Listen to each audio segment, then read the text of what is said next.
내년 총선을 앞두고 다시 불거진 한동훈 법무부 장관 차출설을 놓고 국민의힘 내부에서 갑론을박이 이어지고 있습니다. 한 장관의 거듭된 부인에도 여러 관측이 끊이지 않는 건 간판 스타 부재에 대한 여권의 고민이 그만큼 크기 때문이란 분석이 나옵니다. 강진원 기자입니다. 한동훈 장관의 내년 총선 출마설에 다시 불을 지핀 건 당의 싱크탱크, 여의도 연구원의 새 수장으로 임명된 박수영 의원입니다. 총선 공천 여론조사 업무를 책임진 친윤 핵심 의원의 발언에 당 안팎의 관심이 쏠렸습니다.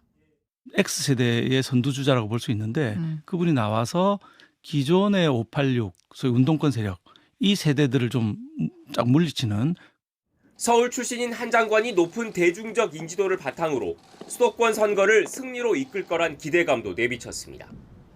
한 장관을 간판 스타로 내세우면 이른바 바람을 일으킬 수 있다는 취지인데 당내에선 다른 의견도 터져나왔습니다.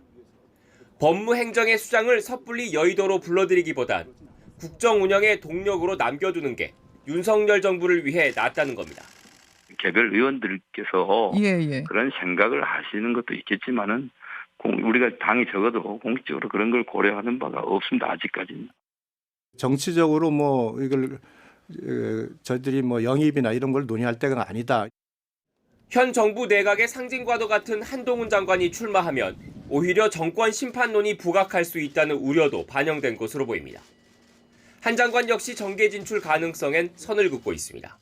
저와 무관한 일이고 저는 법무부 장관으로 최선을 다하겠다는 말씀드립니다.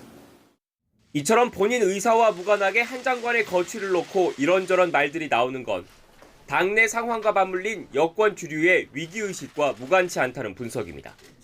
한 장관에 대한 러브콜이 처음 있었던 지난해 10월은 대표적 비윤계인 유승민 전 의원이 차기 당대표 후보로 주목받을 때였고 개인적으로는 총선 즈음에는 좀 한번 나서줬으면 좋겠다는 생각이 들어요. 최근 당심 100%로 치러진 선거를 통해 출범한 새 지도부는 지지율 반등이라는 큰 숙제를 안고 있기 때문입니다. 한마디로 화제 인물인 한동훈 장관을 띄워 여론을 환기하고 지지층 결집 효과를 노리고 있다는 얘기입니다.